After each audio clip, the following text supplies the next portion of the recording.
Hello, my name is Simon Menin, and I play trumpet with the Irish Chamber Orchestra.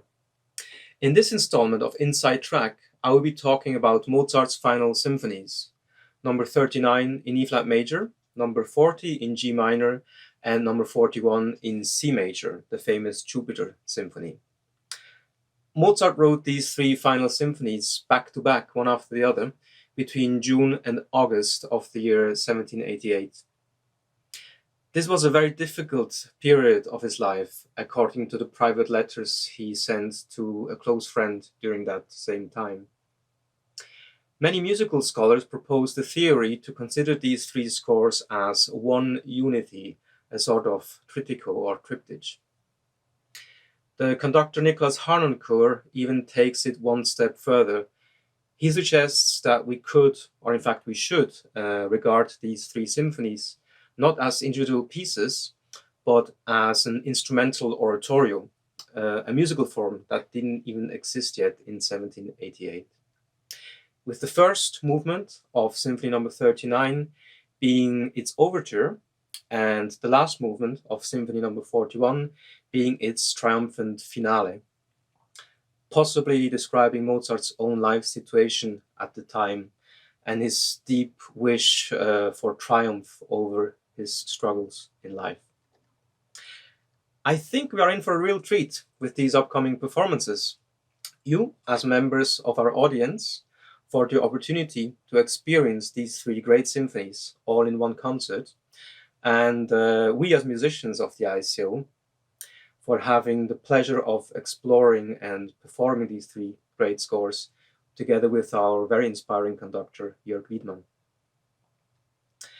When I prepare myself for performances of Mozart symphonies or any other repertoire from that time period, I always try to keep in mind that these composers didn't have the sound of the modern trumpet in mind.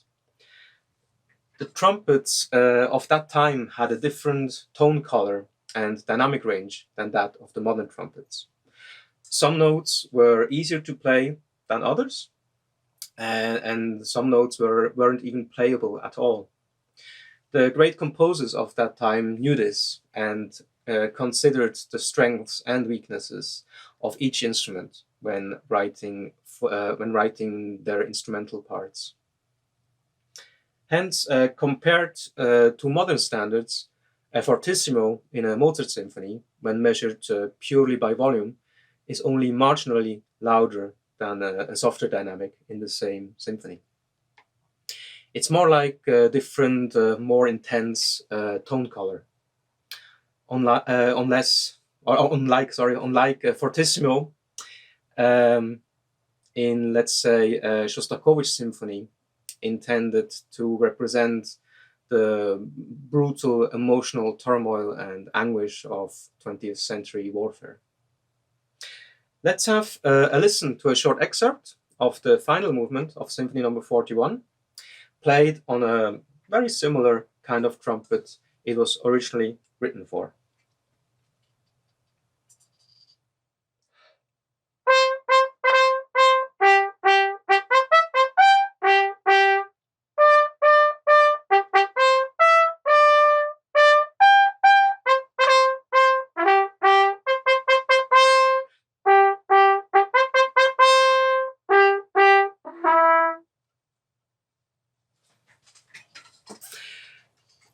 In orchestras that use modern trumpets, I like to use the German-style rotary trumpets, especially for this kind of repertoire. I feel that they have a wider range of tone colors and a generally warmer sound compared to that of modern piston trumpets.